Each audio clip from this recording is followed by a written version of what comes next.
Hey everyone, getting ready for this year's growing season.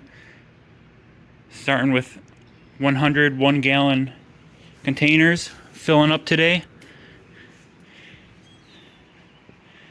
Got a load of topsoil, some perlite, and some peat moss.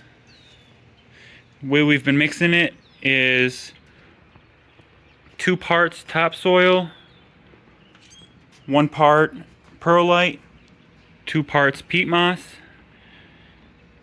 So we just take 2 buckets worth of the topsoil, 1 bucket perlite, 2 buckets peat moss, mix it all in the totes together. Then once it's all nicely mixed up, fill up our 1-gallon containers.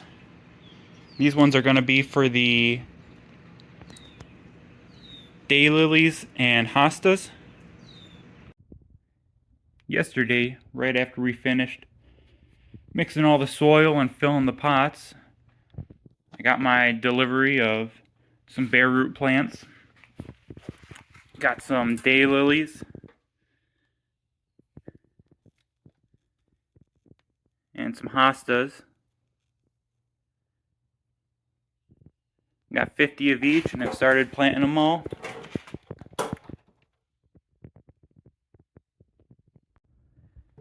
I've talked in a previous video about why I make my own soil, but just to touch on that again, probably the number one reason I do it is it's so much cheaper. Now say you have a savings of maybe 20 cents a gallon. That might not seem like a lot, but when you have 100 gallons plus, it all adds up to a lot of money saved. It's pretty easy to just mix your own, and you know exactly what you're getting in it.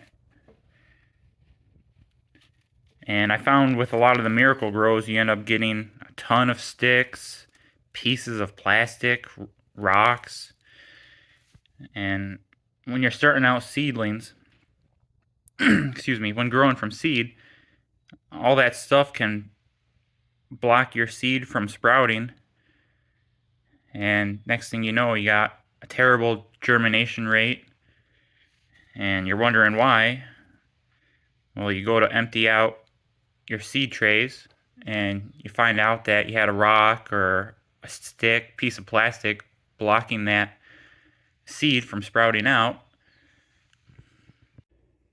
I wanted to test out this cocoa fibers for starting off my seedlings in the trays.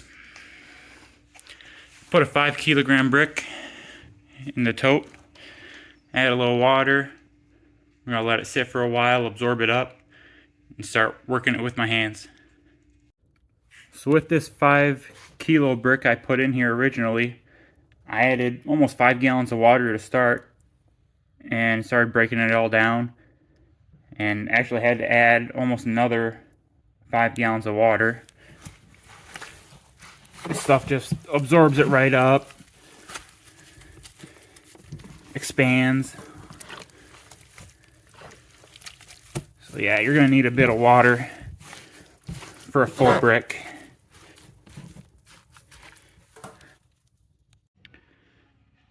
So today is April 12th. Today's the day I'm planting all my pepper seeds. I've been using this cocoa fiber, and so far I've filled up 6 of these 72 cell trays,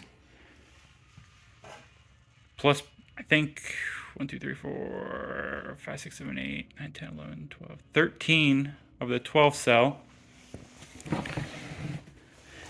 And I still have quite a bit left in this tote, which is great because I still have a lot of trees to plant this year, about 300 of them. So what I'll do is, with all the leftover cocoa fibers, I'll just mix it in with my soil, so it'll be a 4-part soil mixture. Alright, just finished planting the first round of seeds. I got 732 pepper seeds in. I have 26 different varieties going right now. I might come back in a couple days and add a few more. I got a little more space here to where I could add a couple more trays. We're on the third day of these seeds starting. You see some of these trays, the lids, got a bit of evaporation going on, and some you don't. That's a good little visual aid assistance to let you know, hey, it's time to water these. I feel like these cocoa fibers dry out a little faster than the soil mixture. So watering time. And if you've seen my previous videos, you know you gotta bottom water. And the reason we do this is seeds, roots, and the root system will search for water. And so if it's getting water from the bottom, the root system will drive itself downward. Alright, so we got them all watered up. I do have the fans going. Just a little airflow coming through. The only reason I have this one light on right now is just so I can see what I'm doing. When seeds are germinating, they don't need sunlight. All they need is some moisture, some warmth and soil, and until they sprout, you won't need any light.